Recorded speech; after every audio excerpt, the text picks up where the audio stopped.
están? Espérenme un segundo.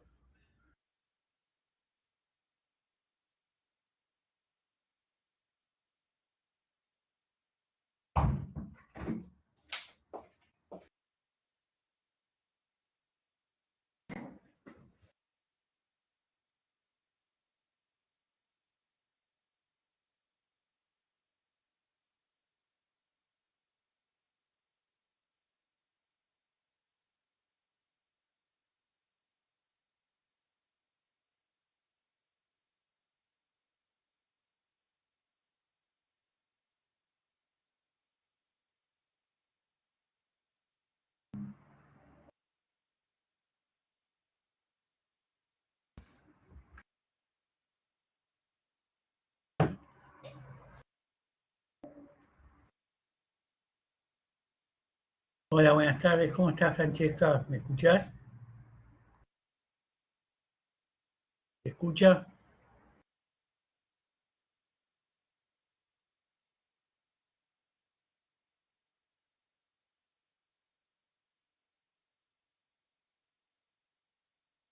Bien. Bueno, si no escuchás por cualquier razón, me decís. Hola, Miguel Ángel, ¿cómo estás? Bueno,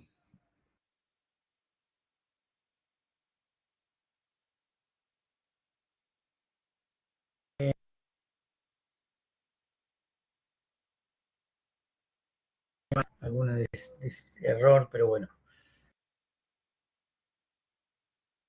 porque bueno, empezábamos, no me dieron tiempo de hacerlo antes. Y hoy también lo puse, a veces me olvido de que hay que abrirla.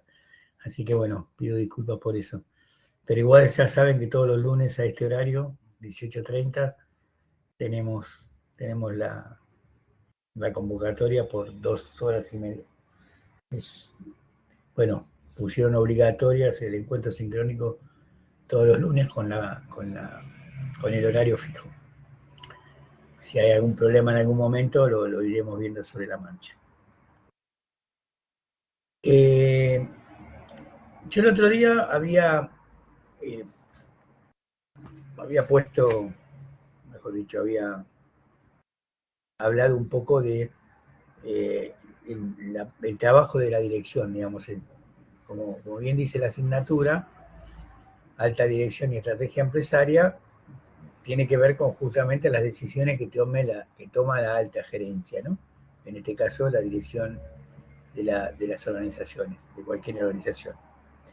Puede ser con fin de lucro, sin fines de lucro, puede ser asociaciones civiles, pero en general nosotros tenemos un sesgo más sobre las sociedades que tienen fines de lucro.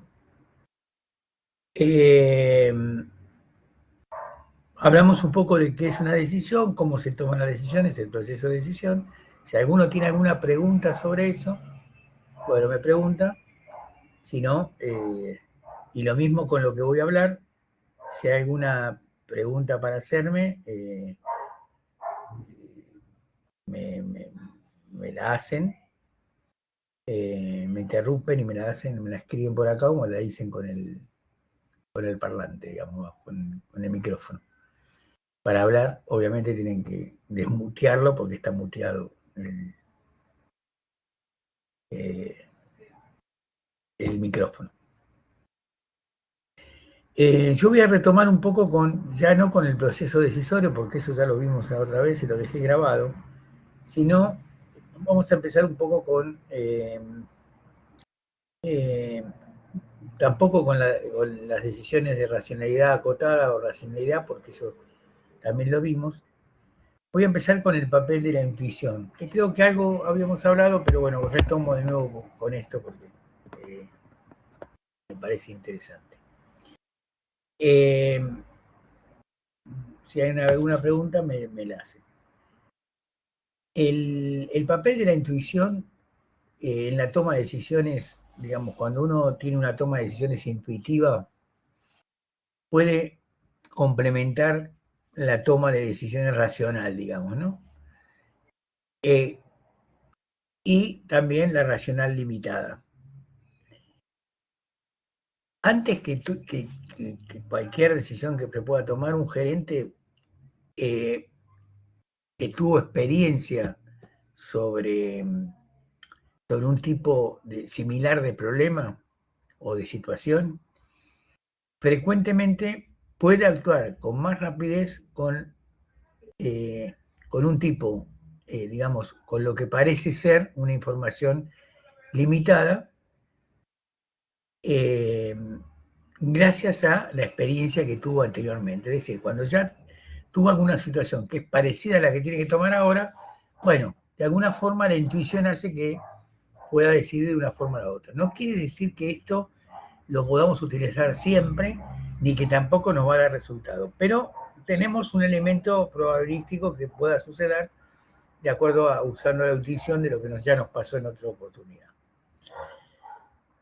Además, un estudio reciente encontrado con individuos que experimentaron estas sensaciones y estas emociones intensas al tomar decisiones, en realidad dicen que se logra mejor el desempeño, en especial cuando se comprenden de alguna forma las corazonadas que tienen al momento de tomar esas decisiones.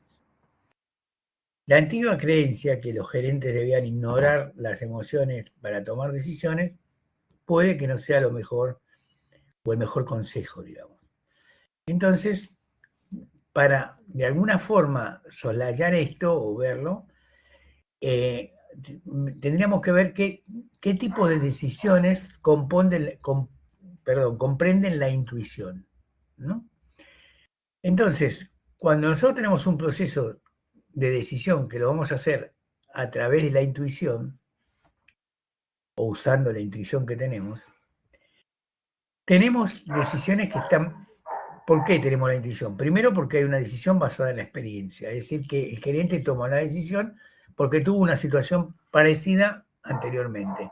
Entonces, ante esa situación, toma la decisión de acuerdo a lo que le pasó o a la decisión que pudo haber tomado anteriormente. Muy bien. Luego tenemos las decisiones basadas en los valores éticos. Es decir, la ética es fundamental. Una cosa es tomar una decisión que no me importe nada, ¿no? Un estilo maquiavélico, no importa el fin, sino, no importa los medios, sino que importa el fin, entonces vale todo, tampoco.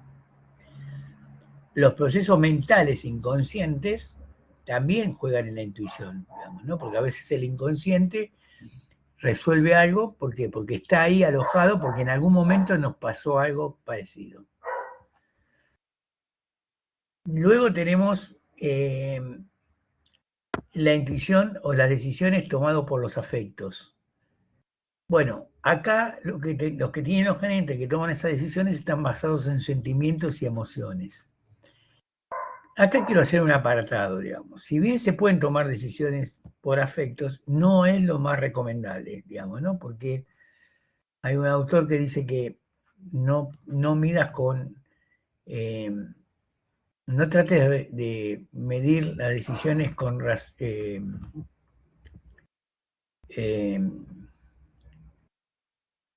razonamiento, porque esta no viene de la razón, sino del corazón, digamos, ¿no? Cuando uno tiene una decisión por afecto, porque es un pariente, o un primo, un hermano, un esposo, una esposa, lo que sea, hay gerentes que toman esas decisiones, pero ahí está el sentimiento y la emoción por delante. Y eso a veces hace que tomemos decisiones equivocadas, porque no podemos ser fríos ante esa situación, porque emocionalmente hay situaciones que nos llevan a que eso pase. Es decir, es muy difícil que alguien reconozca que el hijo no sirve para nada en la empresa, por ejemplo. O por lo menos no para eso que le dieron para que haga, digamos, ¿no? Entonces comete los errores, como es el hijo, o es el pariente, o es el que sea, no se es objetivo, digamos. Así que usar el razonamiento para las emociones no es lo mejor. Y después están las decisiones intelectuales, que son cuando los gerentes toman decisiones basadas en destrezas o en conocimientos y en la capacitación que uno pueda tener. Serían de alguna forma las más adecuadas, si se quiere, para decirlo de alguna forma. Ahora, la toma de decisiones intuitiva también puede complementar algunas otras cuestiones, como por ejemplo la toma racional como la limitada.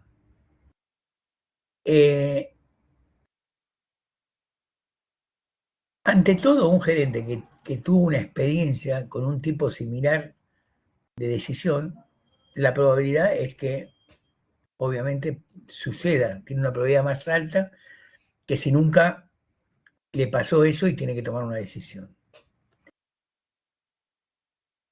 Hay 4 elementos fundamentales que toma el gerente o 4 funciones esenciales que tiene un gerente. La planeación, la organización, la dirección o ejecución y el control. La planeación, ¿qué es? Son los procedimientos, el presupuesto, los programas, las políticas, las estrategias, los objetivos, todo lo que es a largo plazo, en general. Eso es planear. Y un gerente debe planear. ¿eh? Es una función fundamental de la gerencia. La organización, es decir, la división del trabajo, describir cuáles son las funciones departamentalizadas y jerárquicas y jerarquías que tiene que tener cada uno, para saber a quién le doy cada trabajo para poder llegar al objetivo. Luego tenemos la dirección o ejecución, es decir, acá lo que tengo que hacer es supervisar si esto que estoy diciendo es así o lo están llevando a cabo como lo planteé, la comunicación y la motivación e integrar al resto en la decisión. Después vamos a ver qué pasa cuando uno integra al otro en la decisión. Y por último, el control. Que el control no es que sea el último o el menos importante, sino al contrario, es el más importante, porque si no controlo, el resto de las funciones se puede desvirtuar, porque no sabemos si lo estamos haciendo bien o mal, y entonces no sabemos si resulta o no resulta, porque en realidad lo que planteamos son malas las decisiones. Entonces, el control que hace es la retroalimentación y la corrección y la medición de lo que hicimos antes. Si hay algo que se desajusta para poder lograr el objetivo porque usamos una estrategia equivocada o hay que cambiar el objetivo, bueno, habrá que cambiarlo. Eso lo va a determinar cuando controlemos el resto de las funciones que hicimos. No sé si soy claro, si hay alguna pregunta, me dicen. Muy bien.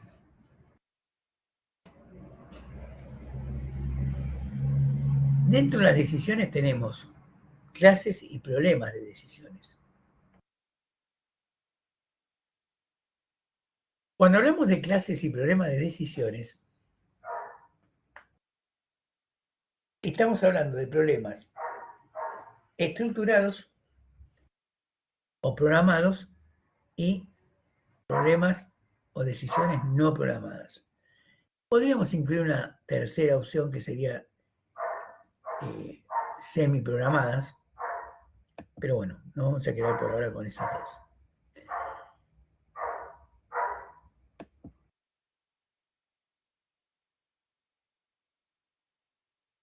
Los problemas estructurados y las decisiones programadas son problemas sencillos y familiares y fáciles de definir.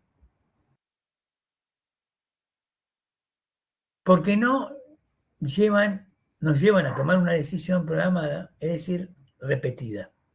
Por lo tanto, es más fácil. Que se maneja por la rutina o de rutina. Como el problema está estructurado, el gerente no tiene que pasar por dificultades o esfuerzos para emprender un proceso de decisión, es decir, una etapa de encontrar alternativas, porque no existen, o se les presta poca atención. Y yo tomo este lápiz y lo suelto, ¿qué va a pasar? ¿Se va a caer? Ya sé que se va a caer. Es una decisión que yo la puedo programar o no programar, digamos, ¿no? A veces cuando uno hace la pregunta a los estudiantes, ¿qué decisiones toma un gerente? Por lo general, cuando uno dice las programadas o las programadas, o las no programadas, La mayoría dice que las programadas, y es un error bastante serio. ¿Por qué?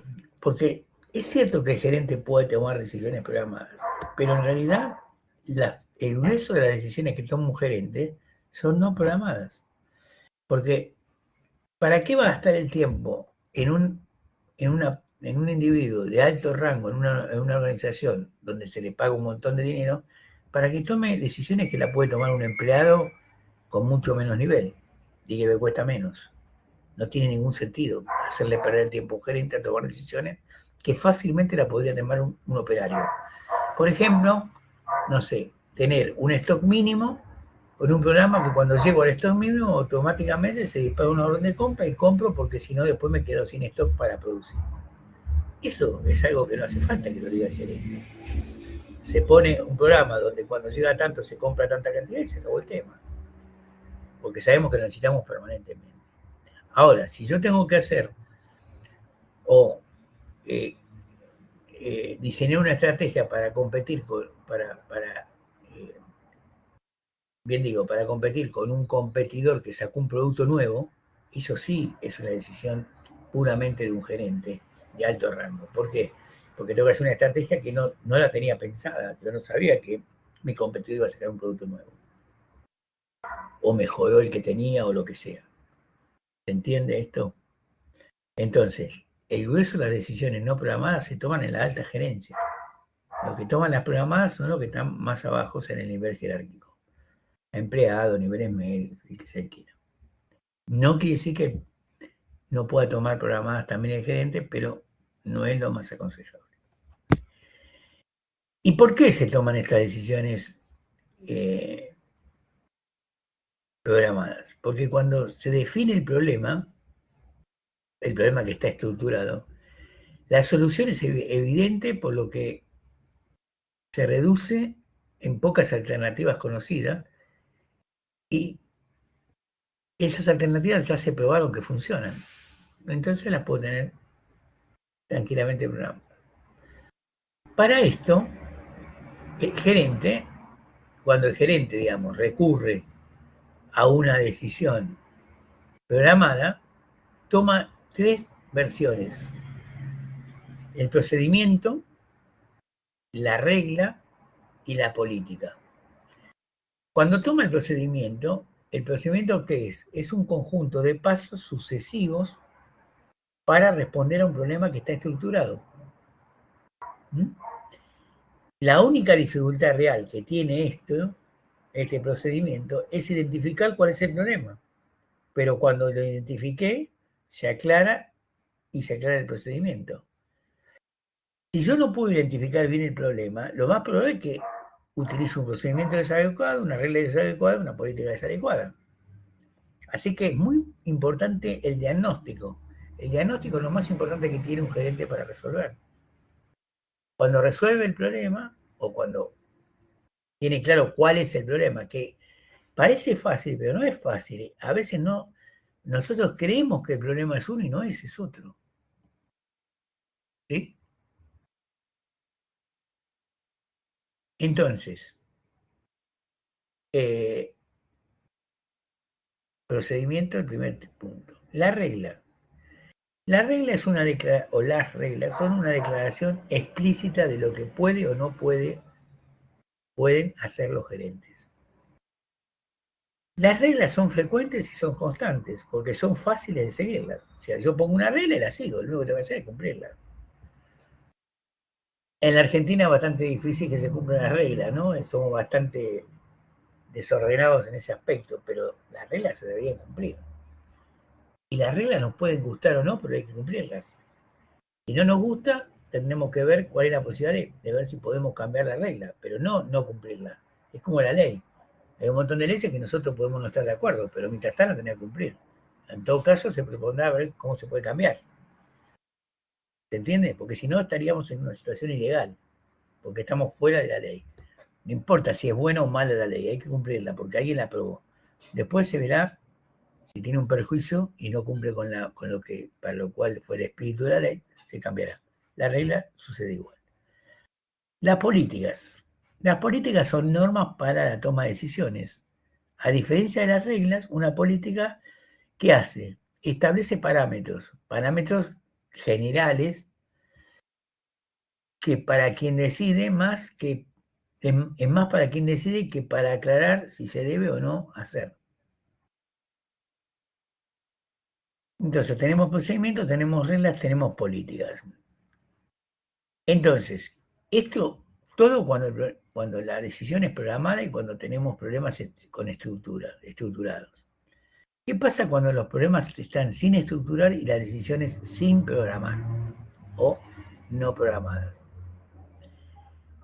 Bueno, acá hay una situación que es una situación de integración donde, digamos, hay dos pilares fundamentales. El tipo de problema que yo tengo que analizar y el nivel de la organización que está el que tiene que analizar ese problema.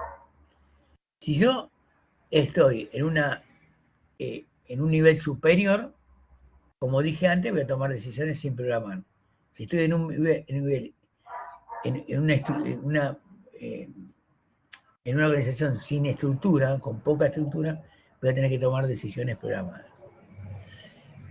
En realidad, pocas decisiones reales están totalmente programadas o no programadas. Esto en general son extremos. Por eso yo dije que había una tercera antes, que son las semiprogramadas, que son las que más, yo diría, van a tomar, porque tienen alguna parte de información o de certeza y el resto no lo tienen, ¿no? Una especie de cálculo de probabilidad. Entonces son decisiones que son semiprogramadas. Alguna cosa es programada, pero otra no tanto, entonces se mezclan. La mayor parte de las decisiones están en el medio, no están en los extremos. Los extremos no son buenos nunca. Y pocas decisiones programadas suprimen del todo el juicio humano. Es decir, en el otro extremo, incluso en una situación única, se requiere una decisión sin programar, se saca provecho a las rutinas que pudiéramos tener y que estaban previstas para poder para haber tomado esta decisión no programada. Ahora bien, ¿cuáles son las condiciones que yo tengo para tomar una decisión? Bueno, son condiciones para las decisiones que están en tres estados del conocimiento. Una es la certidumbre o certeza, la otra es el riesgo y la otra es la incertidumbre. Cuando hablamos de certidumbre o de certeza, ¿qué tenemos? Bueno, es la más fácil de todas. ¿Por qué? Porque conocemos el objetivo. Se cuenta con la información medible y confiable. Por ejemplo, si tengo varios cálculos y elegir entre varios proyectos del centro de cálculo. O como decía antes, si yo tiro la lapicera esta, ya sé que se va a caer, es certeza. Lamentablemente no todas las decisiones tienen esa situación.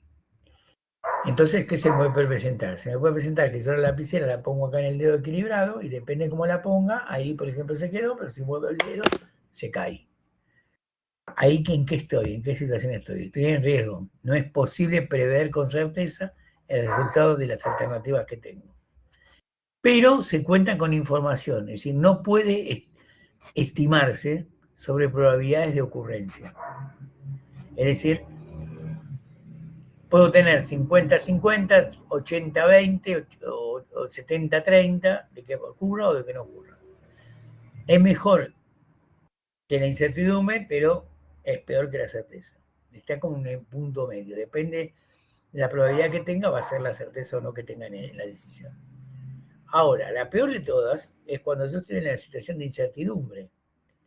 Cuando estoy en la situación de incertidumbre, acá se sabe poco de las alternativas y del resultado. Es decir, la fuente de incertidumbre, es decir, las condiciones externas, son faltas de control. No hay antecedentes y es difícil preverlos. Entonces, como se sabe poco, estoy en una situación de incertidumbre, ¿qué tengo que hacer? Tengo que tratar de ver si puedo pasarlo a un cálculo de probabilidades, aunque sea mínimo. Por ahí ahora tengo 20-80. 20 que va a pasar, 80 que no. Pero estoy mejor que cuando no tenía ni siquiera el 20. Obvio que tengo el 80 en contra, con lo cual no es lo mejor. Pero por lo menos tengo el 20 a favor, o el 30, o el 40, lo que sea. O sea, cuando estoy en una situación de incertidumbre, es bueno pasar a una situación aunque sea de riesgo, si no puedo ir a la certeza. Por eso cuando ustedes escuchan muchas veces a los economistas y a todos fenómenos en la televisión, que arriesgan a decir cosas que van a suceder cuando no tienen ni la más mínima idea de lo que pueden pasar, en realidad lo que están haciendo es mintiendo a la gente porque hacen lo obvio, porque les conviene o por lo que sea. Es como si ustedes me preguntan, ¿me puede decir usted cuánto va a estar el dólar en el 2030? Bueno, yo no le puedo decir ni cuánto va a estar la semana que viene. ¿Puedo estimarlo con un grado de riesgo o de dispersión menor? Bueno, podría ser, pero no le voy a poder dar exacto, y menos si me pone un día. Y si quieren le pongo la hora también. Sin embargo, hay gente que dice que va a estar en tanto y va a estar en tanto y no está en nada. Y ya pasó muchas veces eso. Así que cuidado cuando toman una decisión de este estilo, porque la incertidumbre es justamente el peor de los estados de conocimiento porque no nos permite discernir entre una cosa o la otra.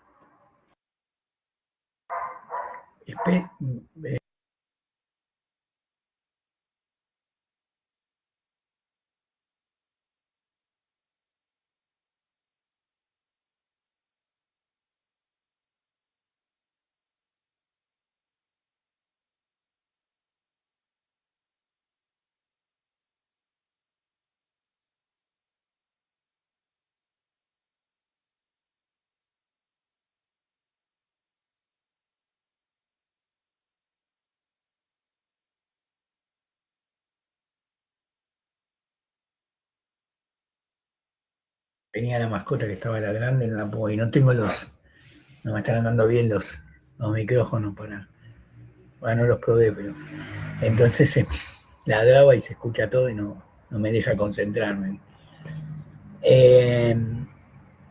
Entonces, ¿alguna pregunta hasta acá que tengan que hacerme? Los dos que me quedaron, Francesca y Alexandra. ¿Ninguna? ¿Seguimos? Bien. Bueno, gracias, Francesca. Vamos a los estilos de la toma de decisiones.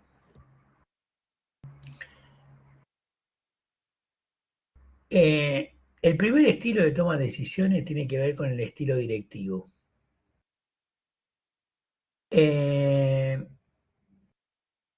Quienes toman decisiones con este estilo directivo toleran bastante poco la ambigüedad y su forma de pensar es generalmente racional. Son eficientes con esta forma y lógicos. Estos tipos de gerentes toman decisiones rápidas y se centran en el corto plazo. Toman más bien decisiones de corto plazo con este estilo. Su eficiencia y prontitud en la toma de decisiones hacen que cumplan esta función con mínima información y que evalúen pocas alternativas. Los que tienen un estilo analítico, que es el segundo que voy a mencionar, estos son los que tienen este estilo analítico, toleran la ambigüedad, al revés del otro, mucho más que los directivos. Quieren tener más información antes de tomar una decisión y consideran más alternativas que en el estilo directivo. Los de este estilo se caracterizan por la capacidad de adaptarse o enfrentar situaciones que son únicas. Acá quiero hacer una aclaración, porque a veces uno cree que cuanto más información tiene, mejor está en condiciones para decidir. Es cierto, pero a medias, digamos. ¿Por qué? Es evidente que si yo tengo mucha información, obviamente tengo más alternativas y puedo pensar mejor la decisión, todo lo que esté. Pero depende en qué situación. A veces el tener mucha información nos bloquea o nos marea, no sabemos para qué lado, por cuál decidir. Por ejemplo, si yo te pongo 3 o 4 pares de zapatos, vos vas a tratar de elegir alguno de esos 4 o 5. Pero si yo te pongo 20 pares, te empiezo a confundir, porque ya variaron los modelos, variaron los colores. Vamos a decir, bueno, pero con eso tengo más posibilidades de venderle. No lo sé, porque si yo te pongo los 4, no te queda otra que comprarte los 4. Y si vos necesitas el zapato, lo vas a comprar el color que esté. Esto, como decía Ford, Henry Ford, el fundador de Ford, de los autos que ustedes conocen, decía, eh, los clientes pueden elegir el color que quieran. Cuando hizo su Forte, fue el primer auto que hizo, dicen, ustedes pueden comprar el auto el color que quieran siempre y cuando sea negro. ¿No? ¿Está claro? O sea, no había otra opción que no fuera negro. Eh, a veces la diversidad hace que confunda a la hora de decidir y que compliquen la decisión. ¿Eh? No siempre sucede eso, no siempre con toda la información, pero hay mucha información que inclusive les pasa a ustedes, ¿no? Que a veces buscan información y la dan por buena y no es buena. Pasa como la inteligencia artificial. Es muy buena, pero guarda que tiene un montón de cosas que no son buenas, no sirven, depende de qué le estén preguntando. Cada día se perfecciona más, o sea, obviamente, pero no tomen todo por bueno porque no necesariamente es todo bueno. ¿No? Hay algunas cuestiones que difieren un poco de la realidad. Vamos al estilo conceptual. Los individuos con el estilo conceptual tienen miradas muy amplias y buscan muchas alternativas. Se enfocan en el largo plazo y son muy buenos para encontrar soluciones creativas a los problemas que se les presentan.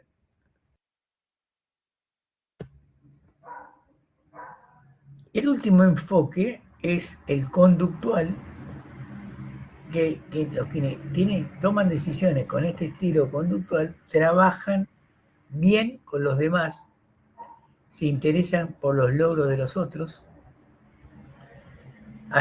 aceptan sus sugerencias, convocan a reuniones para comunicarse,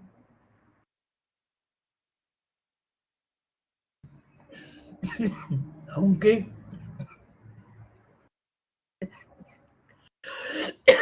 perdón,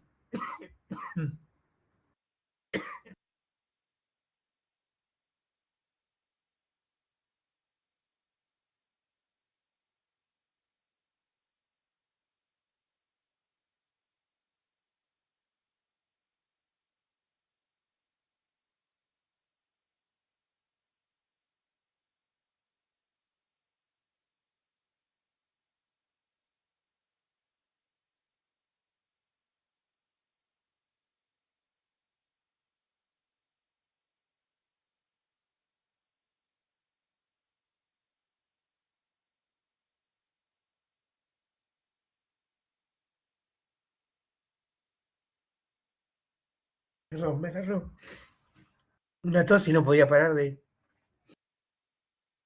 toser. Entonces, los del estilo conductual entonces trabajan con los demás, se interesan por los logros de los otros y aceptan las sugerencias. Convocan a reuniones, evitan los conflictos. La aceptación de los demás es importante para este estilo de toma de decisiones. ¿Eh? Están buscando la aceptación del resto y consensuar con los otros. Esto se da mucho cuando alguien tiene posiciones de liderazgo, digamos, ¿no? Que no es un jefe que quiere que las cosas se hagan como él dice y actúa como un jefe, sino que actúa como un líder, digamos, ¿no? Donde consensúa donde lidera situaciones, no las impone. ¿Se entiende? Ahora bien, en la toma de decisiones, como en cualquier otra actividad, hay errores. Y a veces los errores, bueno, se pagan caros, digamos, ¿no? Vamos a ver cuáles son los errores y los prejuicios en la toma de decisiones.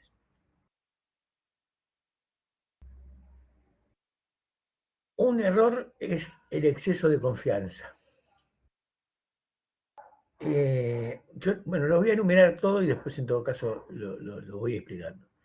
El exceso de confianza, la satisfacción inmediata, el efecto ancla, la percepción selectiva, la confirmación, la contextualidad, la disponibilidad, el egoísmo, la percepción, los costos incurridos, la casualidad y la presentación.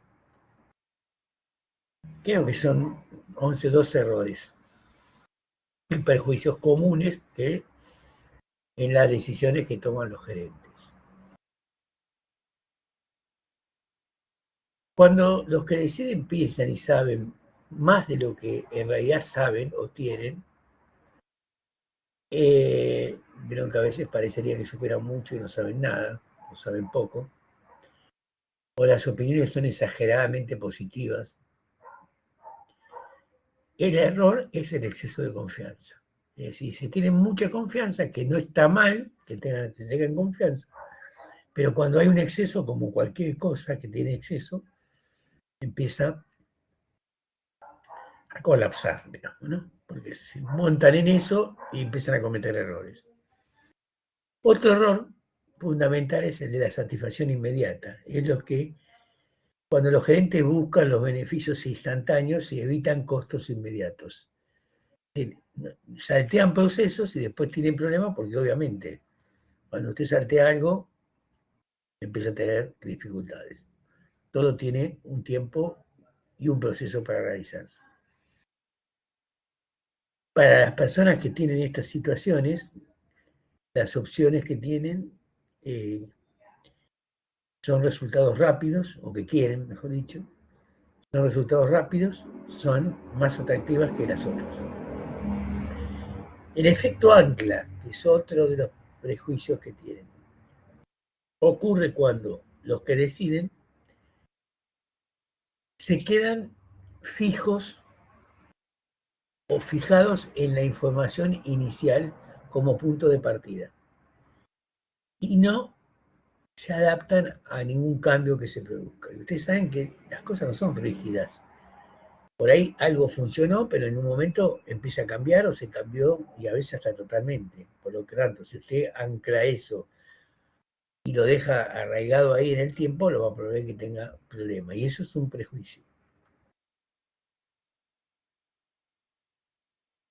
Las primeras impresiones, ideas, precios y estimaciones adquieren un peso injustificado en relación con la información que reciben en adelante.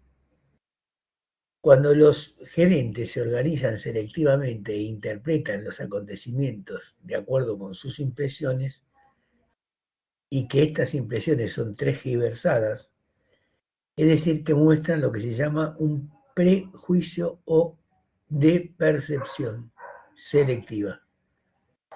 Lo que influye en la información consideran que son problemas que identifican y que alternativas definen.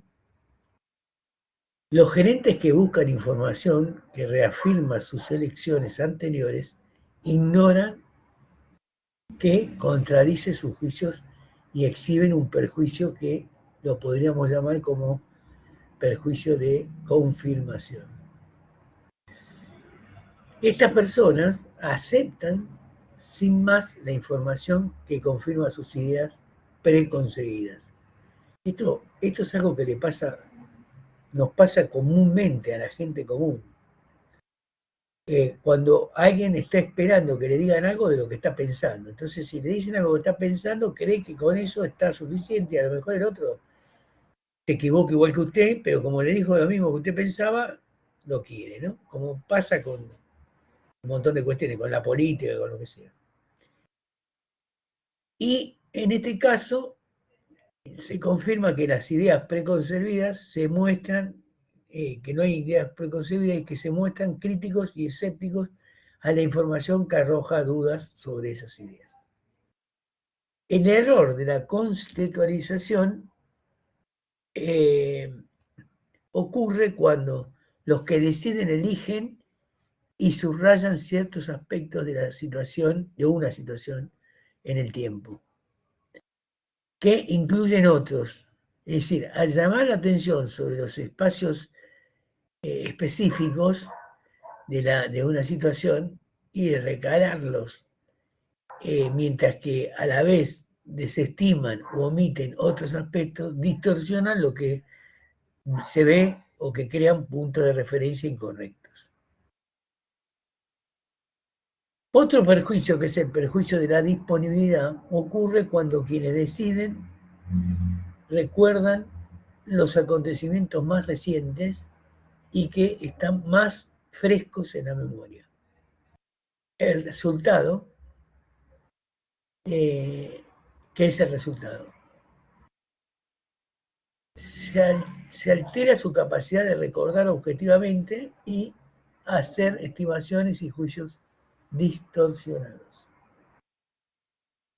Cuando los que deciden evalúan la probabilidad de que ocurra un suceso de acuerdo con la semejanza y con los otros sucesos, cometen el error de la representación. Es decir, los gerentes que incurren en este error trazan analogías y situaciones idénticas donde no las hay. Otro error es el error de la casualidad. El error de la casualidad ocurre cuando los gerentes tratan de imponerle un significado a sucesos casuales. Lo hacen porque tienen dificultades para manejar el azar, aunque a todos, a todos se les ocurren sucesos aleatorios y no se puede hacer nada para pronosticarlos. Costos incurridos. Ese es otro error de los costos incurridos que se da cuando quienes deciden se olvidan de las decisiones actuales que no corrigen las anteriores. Se fijan incorrectamente en las inversiones anteriores de tiempo, dinero y esfuerzo para evaluar las opiniones y a la vez considerar.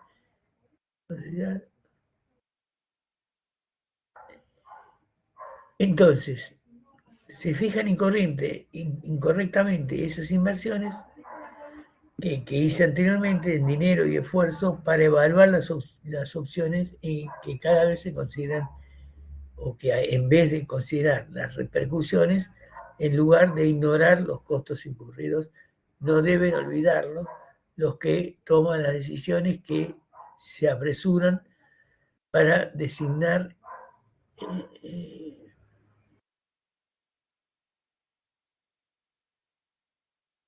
digamos, para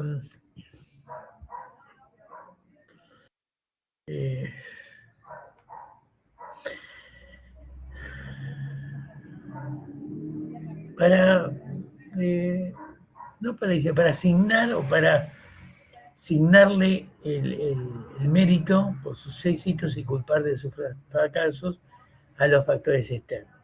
¿Sí? Es un prejuicio egoísta. Y el error de este prejuicio egoísta es que justamente no está contemplado la empatía con el otro.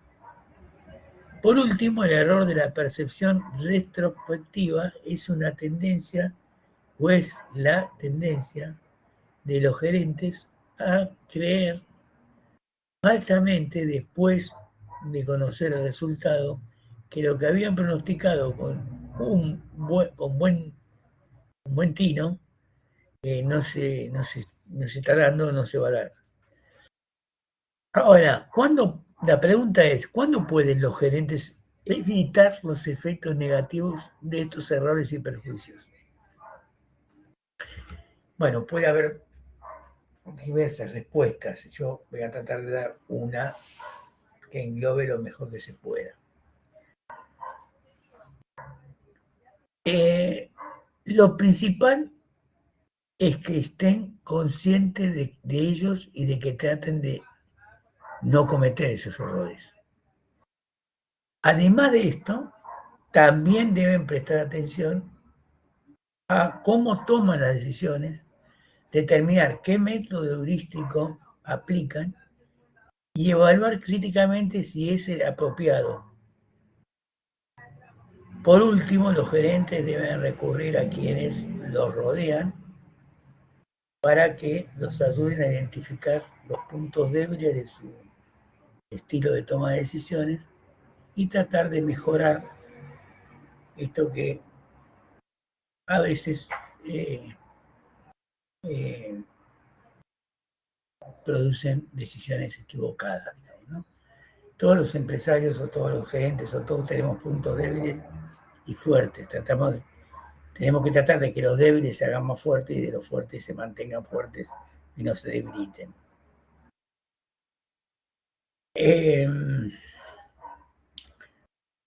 Una cosa más para cerrar un poco el tema de decisión.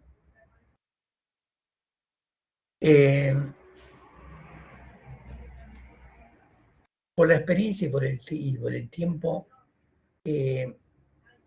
hay que tener en cuenta 2 o 3 cosas para la toma de decisiones. Una, que no puede ser una decisión aislada, compulsiva de una persona, sino que tiene que haber un proceso en la toma de decisiones y tener todas las etapas y las alternativas posibles. Si queremos tener cierta situación de certeza. Si nosotros no hacemos eso, corremos el riesgo de que las decisiones sean equivocadas y no podamos cumplir ni los objetivos o que las decisiones no sean, o que pierda o que tenga serios problemas en la empresa. Y otra cosa importante en la decisión es, digamos, consensuar la decisión. Si bien la decisión final la va a tomar el CEO de la compañía o el gerente general o el que sea, siempre hay una persona que tiene que definir el final. No es lo mismo que participen de la decisión varios integrantes que estén comprometidos con esa decisión, que compulsivamente yo le diga lo que tienen que hacer y es muy probable que no lo hagan de la misma forma que yo creo o quiero que lo hagan. Y a veces la decisión no funciona porque no funcionan los que la tienen que llevar adelante la estrategia o el objetivo para cumplir. Entonces, si usted hace participar de la decisión al grupo que está trabajando en eso, que se siente que son parte de la decisión, parte de la estrategia, y lo más probable es que no solo no la van a boicotear, sino que le van a poner todo el ímpetu porque obviamente la sienten como propia. Esto es algo que no son palabras, sino que son hechos, que yo los he probado. Cuando usted los hace partícipe de algo, es como si usted le da un porcentaje de las la empresa y se sienten dueños, aunque sea mínimo, porque usted le da el 1% y sigue manejando con el 99% de la empresa y prácticamente no es nada, pero por ese 1%, como se sienten que cuanto más ganan, más va a representar ese 1%, obviamente van a empujar todo porque les interesa. Digo, el 1 como puede ser cualquier porcentaje, ¿no? A veces los dueños no quieren poner esto, no quieren darles esto porque les parece que es un montón, que es un esfuerzo que hicieron y que porque se lo van a regalar a otra persona, no se dan cuenta que van a sacarle mucho más producto y van a recuperarlo mucho antes de lo que piensan. Y además, muchos de estos integrantes son parte del triunfo de la empresa, digamos, ¿no? Entonces, ¿por qué no premiarlos de alguna forma por su dedicación plena a la empresa, ¿no? En lugar de estar contando a ver si si son rentables o no son rentables las ideas que tienen, que deberían ser rentables, obviamente. Bien. ¿Alguna pregunta? Profe, yo tenía Sí, duda de dónde, todo lo que estoy leyendo no está en el módulo, sino está en el libro, ¿puede ser? bueno, no estoy leyendo, estoy tratando de Bueno, explicarlo. No lo van a encontrar en el libro, digamos, totalmente como yo lo estoy bien, diciendo. Pero sí está en la biografía que tiene en el aula, obviamente. Yo no estoy diciendo bien. nada que no, No, no, digamos, sí, no, puede que pero diga algo que no, claro, está pero más amplio en la está más, bibliografía. lo que estoy haciendo es tratando de reforzar el concepto o ampliarlo. Pero sí, sí, o Bien, sea, cualquiera de estas cuestiones tiene que ver con el programa que ustedes tienen, digamos, que es el sí, que estamos siguiendo. sí, sí. Eh, bien, me quedaste sola, Francisco, me parece. Bueno, a ver, estamos con la... Bien. Eh,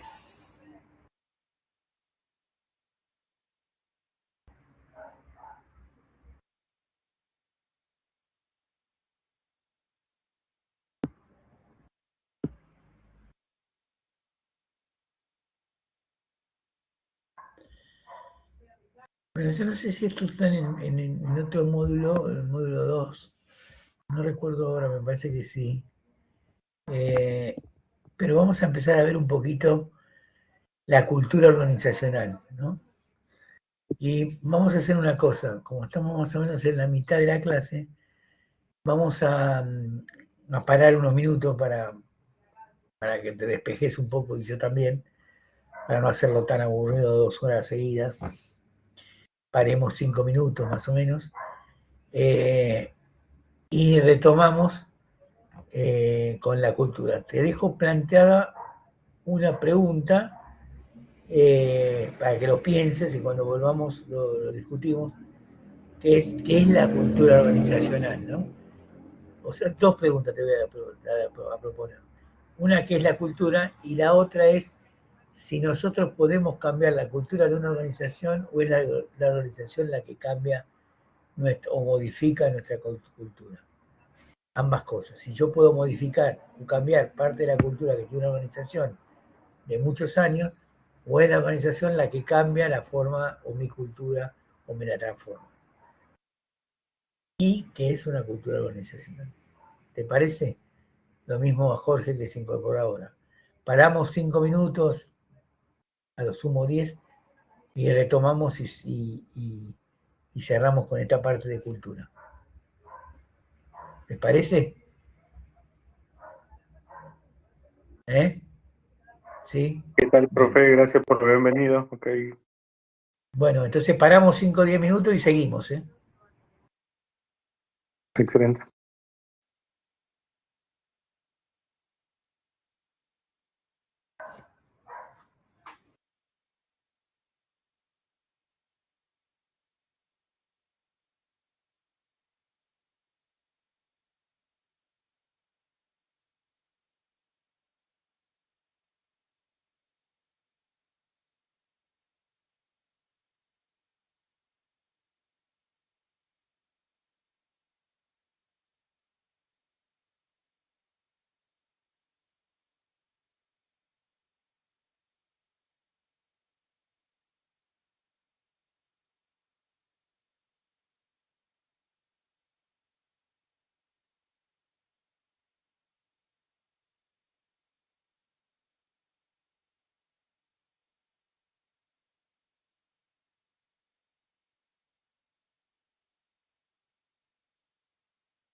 Bueno, continuamos.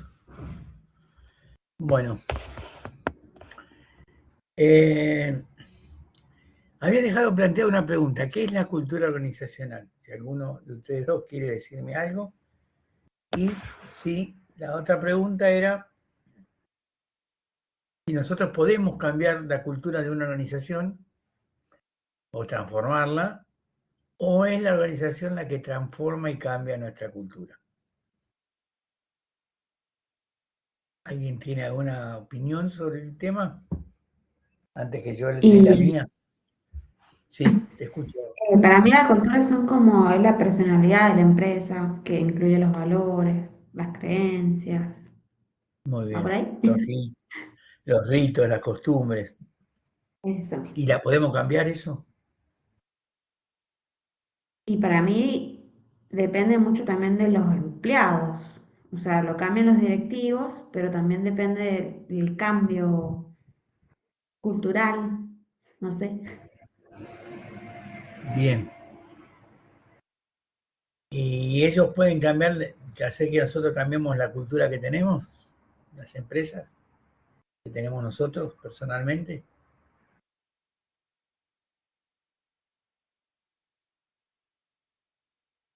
¿Cómo? ¿Ellos pueden cambiar nuestra cultura? Las empresas cambian nuestra cultura. No, nosotros cambiamos y ellos se tienen que adaptar. O es así. ¿Vos pensás que una empresa como Toyota o Coca-Cola se adapta a la cultura mía o nuestra individualmente? ¿Te parece que te van a dar bolilla? Qué importante te sentí, Francesca. Sí, no, está dudoso. Saludos. Bueno, Sí. yo te digo, no sé, Jorge, si quiere comentar algo, ¿no? Bueno, eh, la cosa es la siguiente. Yo creo que nosotros podemos modificar algo de la cultura, sobre todo en organizaciones que son más pequeñas, donde quizá la cultura no está tan arraigada, o no, a veces está más arraigada que en las grandes. Y en las grandes también se va modificando, porque obviamente eh, quizás la Toyota de Japón difiere de la Toyota de Argentina, aunque las dos tienen un lineamiento que viene de la casa matriz. Bueno, hay ciertas cosas culturales que seguramente el gerente de acá las tolera, las aplica y no tiene ningún problema en hacerlas. Por lo tanto, alguna cosa podemos modificar, cosas que no son demasiado trascendentes para la empresa. Y también es la empresa la que puede modificar parte de esta cultura, porque cuando vos estás acostumbrado a trabajar en determinado tipo de empresas, por ejemplo, en nacionalidades diferentes, no es lo mismo trabajar en una empresa alemana que en una empresa norteamericana o francesa o italiana o argentina. Hay ciertas cuestiones de disciplina, de conducta, de calidad de servicio, de responsabilidades que son diferentes en cada una de estas. Entonces, las organizaciones también nos forman y nos hacen cambiar, ¿no? Una vez yo no era muy proclive a que los chicos trabajaran en McDonald's, por ejemplo, cuando eran chicos, porque me parecía una cosa, no es que tenga nada malo, pero no sé, no lo veía. Y una vez un estudiante me hizo ver y me dijo, no, mire, mi primer trabajo fue el de McDonald's. Y para mí que yo era un indisciplinado, digamos, que no tenía disciplina de nada y hacía la cosa como podía, la verdad es que me sirvió mucho porque si hay algo que tiene McDonald's es que hay que seguir un protocolo, una disciplina, no puede hacer cada uno lo que quiere, lo cual lo veo muy bien y me gusta esa ideología. Y dice que le sirvió mucho, entonces de ahí empecé a pensar que como primer empleo, quizás no para perdurar en el tiempo, porque por lo general, fíjate que son toda gente joven, que va rotando, trabaja un tiempo y después se va. No sé si será porque tienen salarios no muy buenos o porque se cansan de la disciplina, de la rutina, lo que sea, pero es como que los encaminan, como para la gente de mi generación era por ahí el servicio militar, que te tenían un año, tenías que hacer lo que te decían y de alguna forma te acostumbrabas a respetar ciertas normativas o ciertas disciplinas. Por supuesto que no hace falta hacer el servicio militar para hacerlo, y además no se aprende mucho tampoco con eso, porque es más autoritario que otra cosa, pero bueno, había como un orden que te obligaran a tener, que muchos de los que eran desordenados, bueno, aprendieron por lo menos a tener un ordenamiento. Y esto mismo pasa ahí. Así que a veces sirve porque es un aprendizaje estar en las empresas, ¿no? Por eso la gente que estuvo en muchas empresas o varias empresas, que a mí me ha pasado de estar en varias, cada una te deja una cosa diferente, porque son empresas, sobre todo yo que estuve en empresas de diferentes nacionalidades, hay miradas diferentes, perspectivas diferentes. En general se manejan más o menos parecidas, porque estando en Argentina tienen una normativa que lo marca en Argentina, pero hay algunos cambios y algunas alternativas diferentes. Así que pasan las dos cosas, digamos, ¿no? Una u otra. Así que más o menos en algunos casos estuvieron acertados. O estuviste acertada, Francesca. Muy bien, vamos a definir qué es la cultura entonces de una organización. La cultura es el conjunto de valores, como dijiste un poco vos, Francesca, valores, costumbres, relatos, mitos, creencias, supuestos, eh, creencias compartidas, si se quieren, y aprendidas. Entre otras cosas, también podemos poner alguna que otra cosa que no se me ocurre ahora, sobre la cual las personas basan sus conductas diarias. Esto no lo digo yo, lo dice Edgar Schein, que define la cultura de esta forma. Puede encontrar otras definiciones de cultura que no necesariamente están mal, son diferentes definiciones o miradas, pero seguramente todas encajan dentro de esto. Aunque los individuos pueden tener distintas experiencias o trabajar en niveles diferentes de la organización, tienden a describir la cultura de la organización en términos similares. La cultura organizacional se ha descrito como los valores, principios y tradiciones y forma de hacer las cosas que influyen o pueden influir en la forma en que actúan los miembros de esas organizaciones.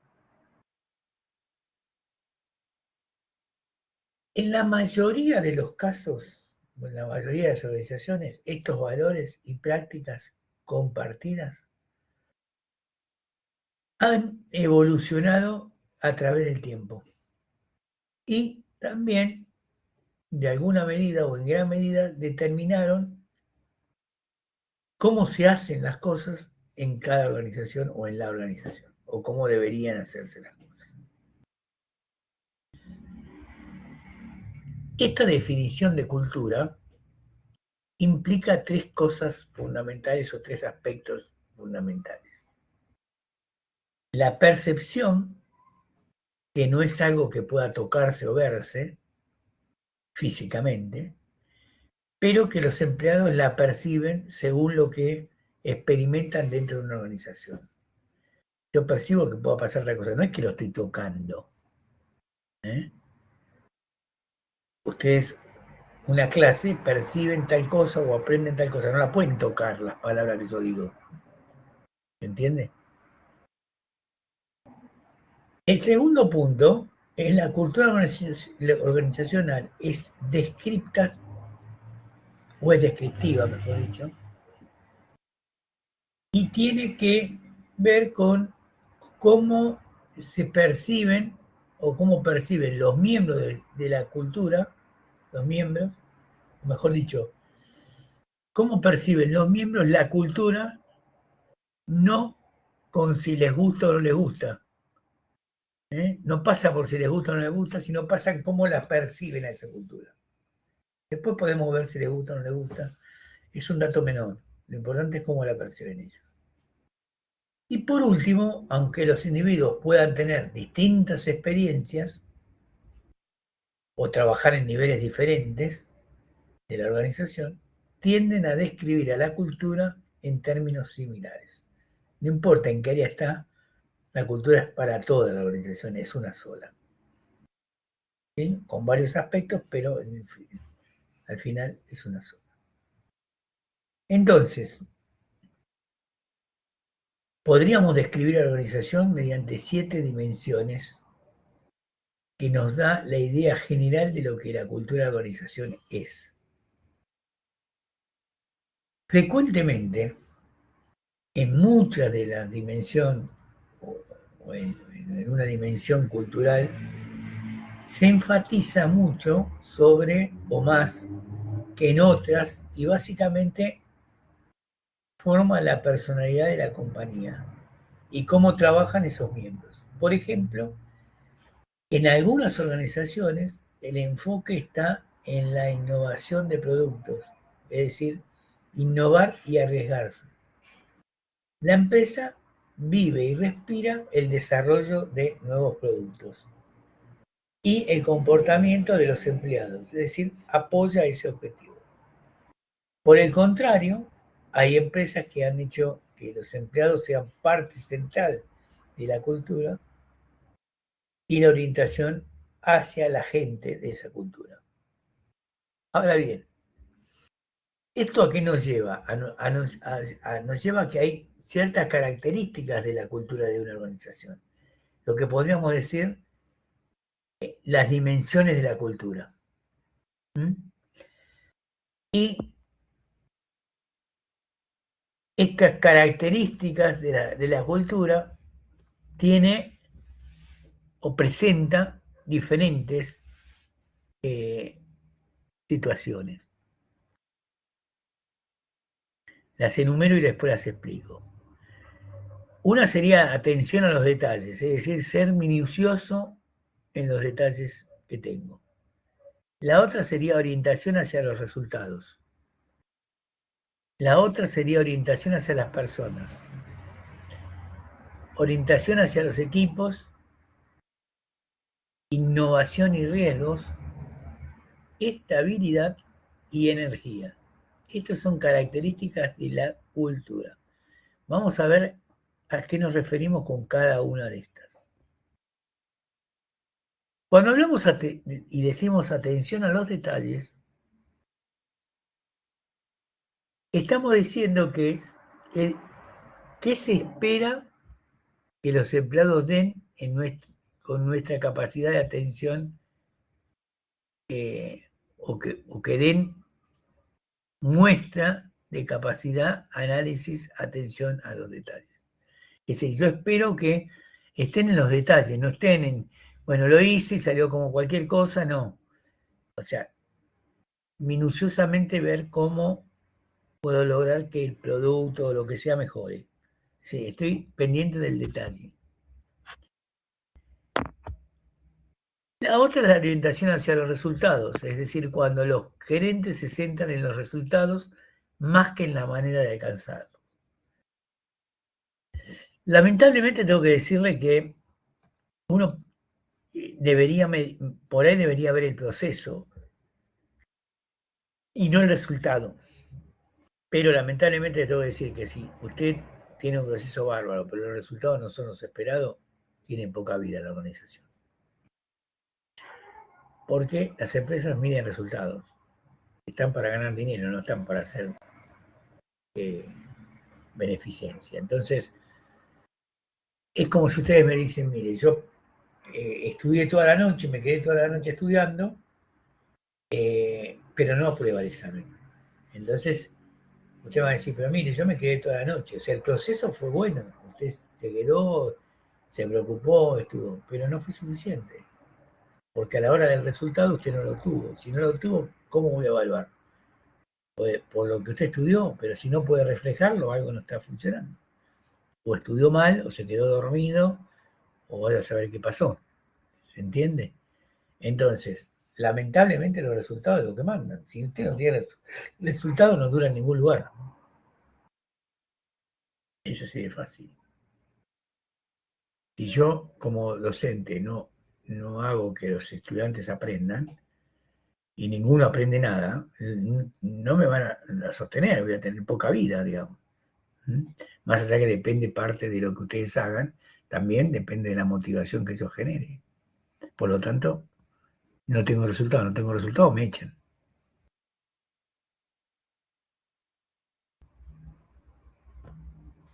La tercera es la orientación a las personas. Es decir, las decisiones gerenciales toman en cuenta los efectos de los individuos de la organización. Es decir,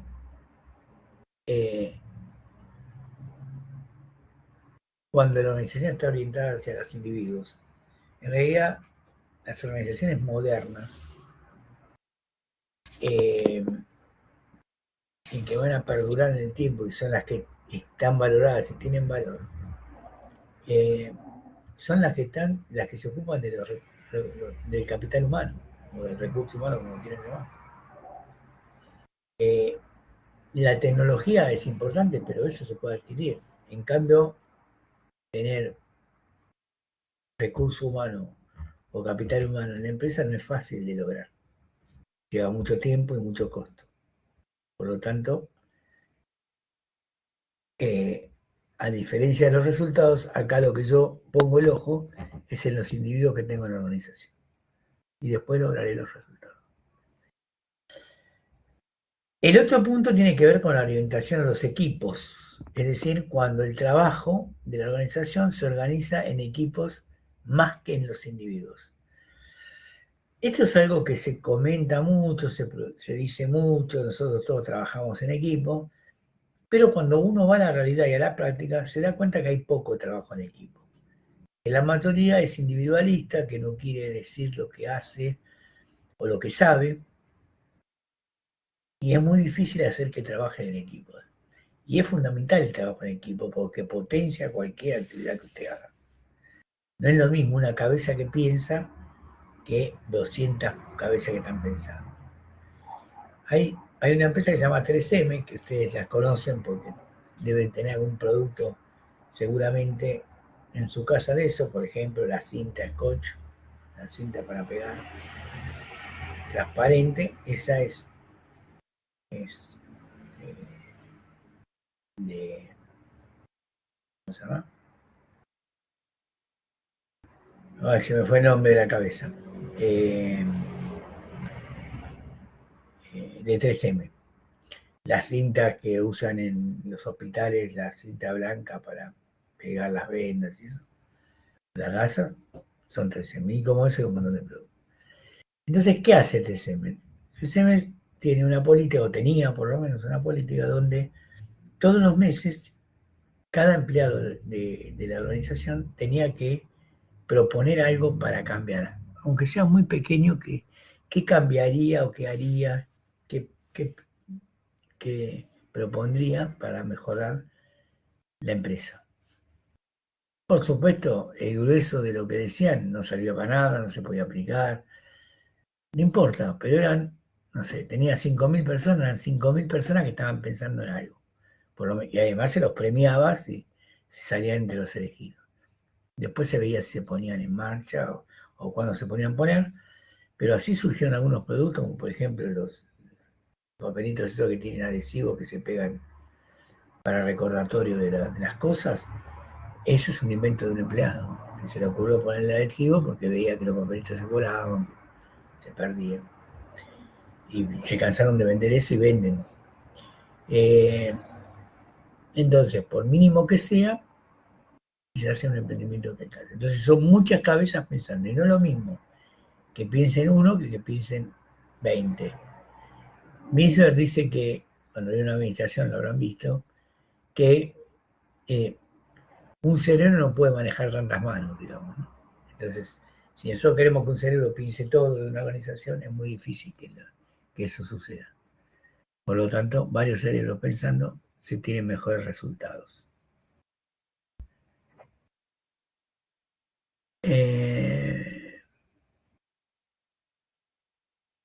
Energía. Cuando los empleados son enérgicos y competidores en lugar de cooperadores. Es decir, cuando los empleados se involucran, así cuando, como se dice normalmente, se ponen la camiseta de la empresa, digamos, ¿no? Bueno, de alguna forma, el ponerse la camiseta es trabajar con la empresa y no para la empresa. Digamos, hay dos formas de trabajar. Una es con la empresa, que estaríamos atados al cordón umbilical de la empresa, y otra es trabajar con la empresa, es decir, trabajar como si la empresa fuera mía. Entonces las decisiones que uno toma y la impronta es diferente. Inclusive les sirve para si el día de mañana quieren poner su propio emprendimiento, para pensar como un empresario y no como un empleado, que son dos cosas diferentes. Así que siempre hay que tratar de trabajar con la empresa y no para la empresa. Aunque en la práctica a lo mejor estén trabajando en relación de dependencia. ¿Se entiende? Es el concepto del trabajo, no la situación legal, digamos.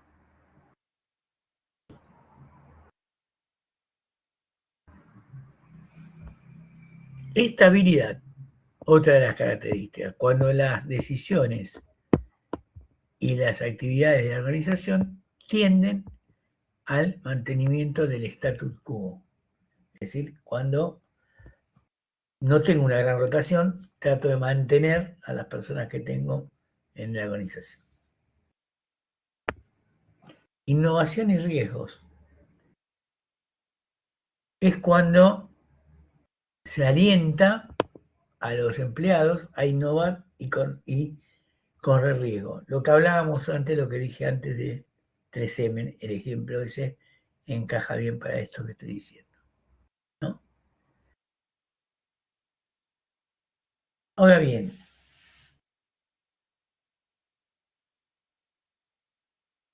¿qué tipo de cultura podemos tener? Bueno, tenemos culturas fuertes, que son las difíciles de cambiar, y tenemos culturas débiles.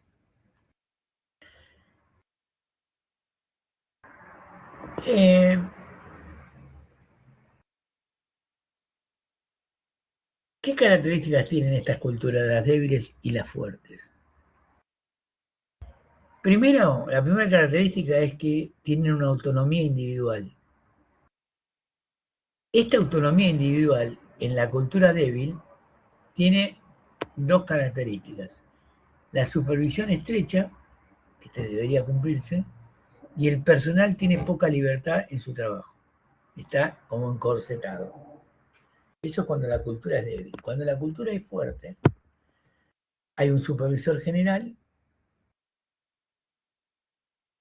y hay un personal que tiene libertad para resolver los problemas a su cargo. Tiene más injerencia. Segunda característica, la estructura. En las culturas débiles, la estructura, es decir, los puestos de trabajo estandarizados y las reglas y los procedimientos están debidamente formalizados. La cultura fuerte, los puestos de trabajo son flexibles y las reglas y los procedimientos son no formalizados. El apoyo. La gerencia centra su atención en la producción y muestra escaso interés por su personal.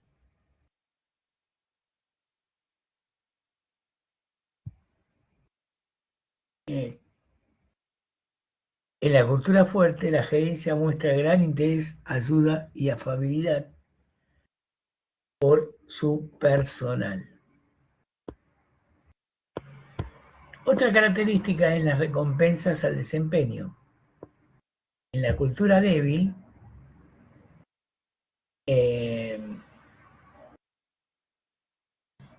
se aprecian y se premian la fidelidad, el esfuerzo, la cooperación y se desconocen los niveles de productividad del personal. En la cultura fuerte, las compensaciones, los ascensos que se otorgan al personal están basados en su nivel de profundidad, en su nivel de productividad. Otra característica es tolerancia del conflicto. La gerencia mantiene a un nivel mínimo de conflicto constructivo debido a la presencia de conflictos disfuncionales o destructivos.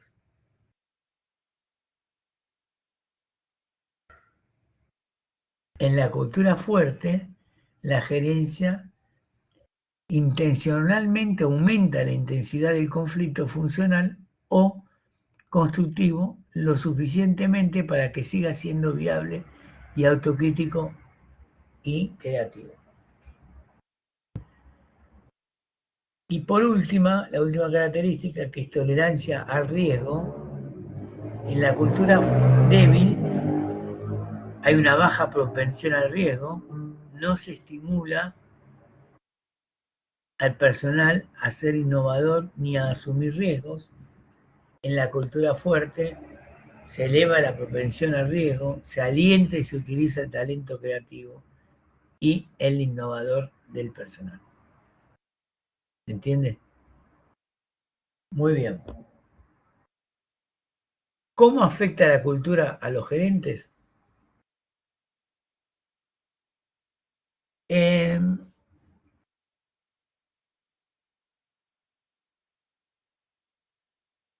Dado que la cultura de una organización limita lo que se puede o no se puede hacer, es particularmente importante para los gerentes, sobre todo. ¿Cuáles son las restricciones?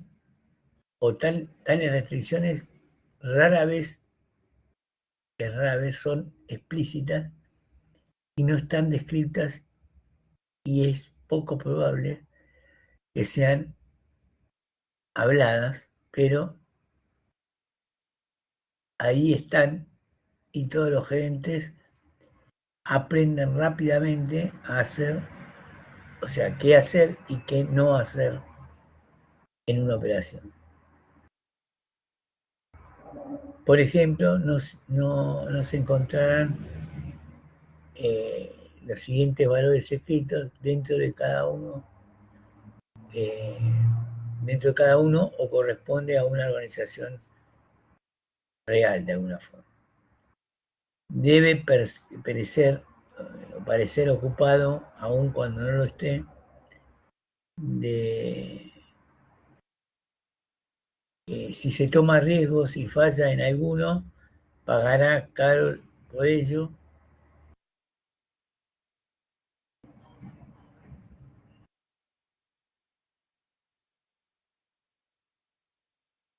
Sí, a ver, ¿cómo lo puedo decir esto?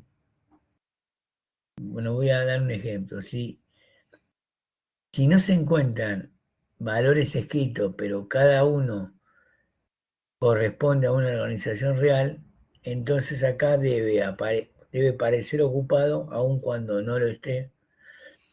Si toma riesgos y falla en algunos, pagará caro por esto que hizo. Antes de tomar una decisión, dice que hay que hacerlo saber a su jefe y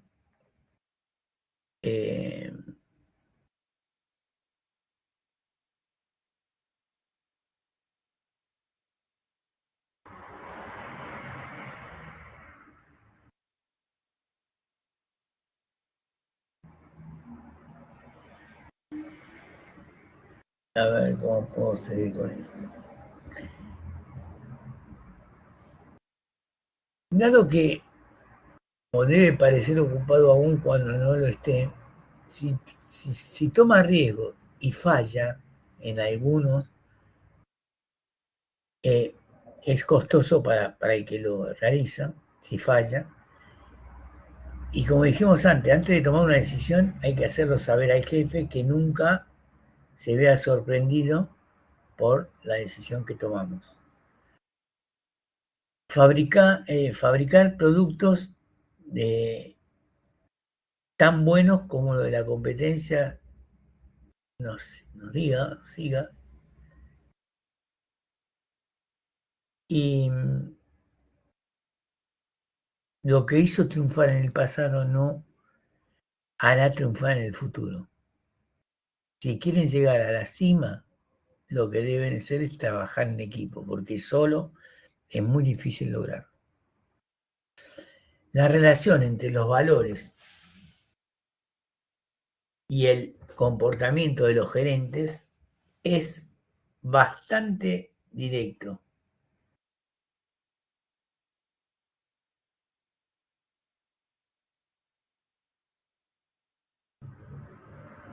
Por ejemplo, hay que considerar la cultura del investigo y luego ocupo o actúo.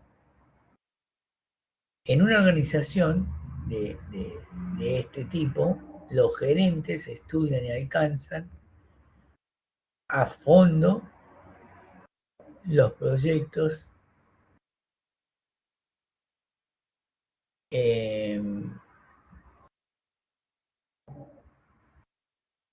analizar los hechos y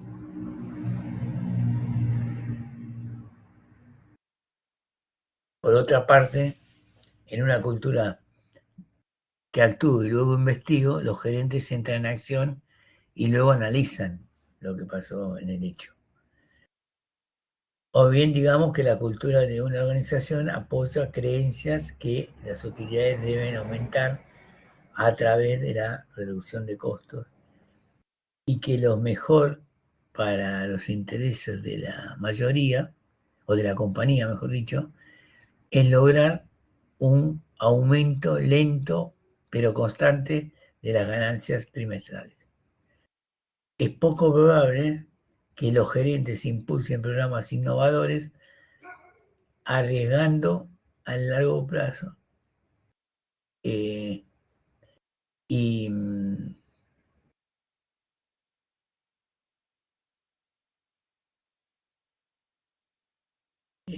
a largo plazo o expansión. En una organización cuya cultura transmite la confianza permanente hace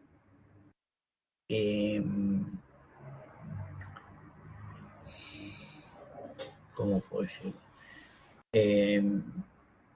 Hace que los gerentes apliquen un estilo de liderazgo autoritario y uno democrático, si se presentan alguna de estas situaciones. ¿Y por qué es esto? Porque la cultura establece un comportamiento adecuado y esperado en los gerentes. Por ejemplo, una agencia de publicidad o una cultura formada por el valor que se basa en la libertad de expresión, la ausencia de coerción y miedo, la determinación de haber invertido el trabajo influye en la forma de trabajar de los empleados, bueno, etcétera, etcétera, etcétera. Ahora bien, decisiones gerenciales que se ven afectados por la cultura. La planeación, la organización, la dirección y el control.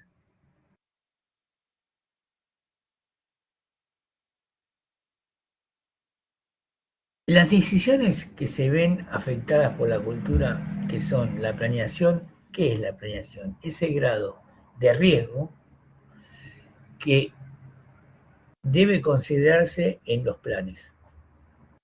Si los planes deben ser desarrollados por individuos o por equipos. Si el grado de supervisión del ambiente que participa la administración o la organización, la cultura autónoma debe darse a cada puesto de los empleados si las labores deben ser realizadas por individuos o equipos, y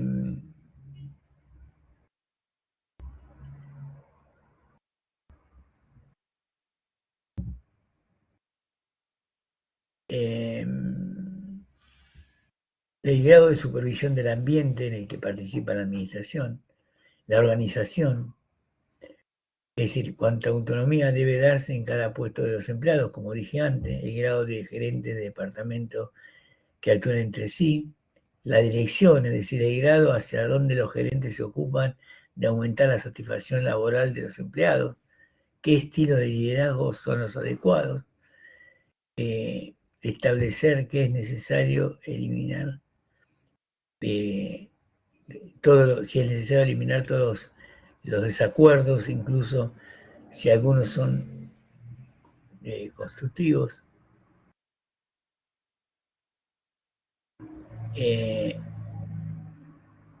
Y por último, el control, que es definir si hay que establecer controles externos o permite que los empleados controlen sus propias acciones, qué criterios deben resaltarse al aplicar evaluaciones de desempeño de los empleados y qué repercusiones tendrá acceder el presupuesto de pago.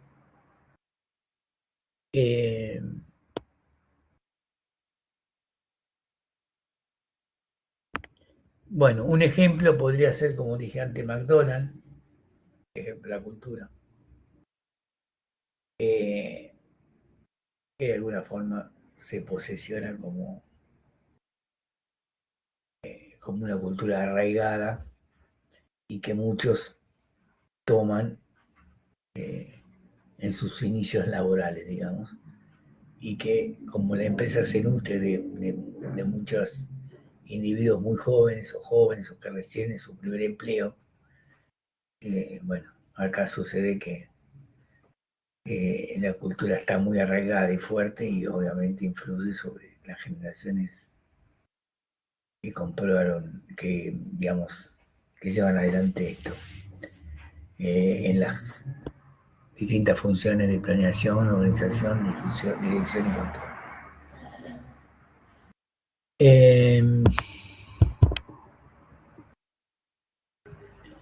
¿Alguna pregunta? Bueno, supongo que, bueno, con esto vamos a terminar con lo que hablamos hoy, que hablamos bastante, o yo hablé bastante, mejor dicho. Si tiene algún inconveniente con los foros, con las actividades, yo en esta semana voy a empezar a ver los foros, a ver cómo funcionaron. Recuerden siempre que tienen que hacer una opinión sobre la participación de algún compañero, uno o más, las que quieran. No vale solo coincidir o no coincidir, hay que justificar por qué se coincide, en dónde se coincide y por qué, para que eso sea viable. Y después las actividades, la única recomendación es que traten de que no haya plagio o similitud para la presentación de las tareas, porque si no, esa tarea o va a calificarse con baja nota o en el mejor de los casos, si entregan temprano, se la vuelvo a dar para que la rehagan y me la vuelvan a mandar. Bueno, si no tenemos más preguntas,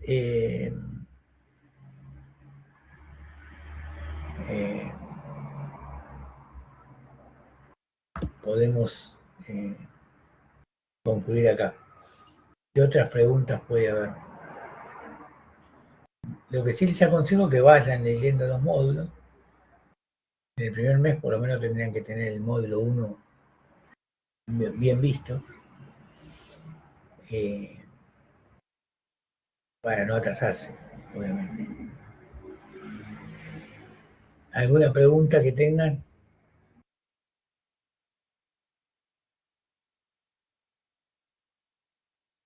No, profe, por ahora no.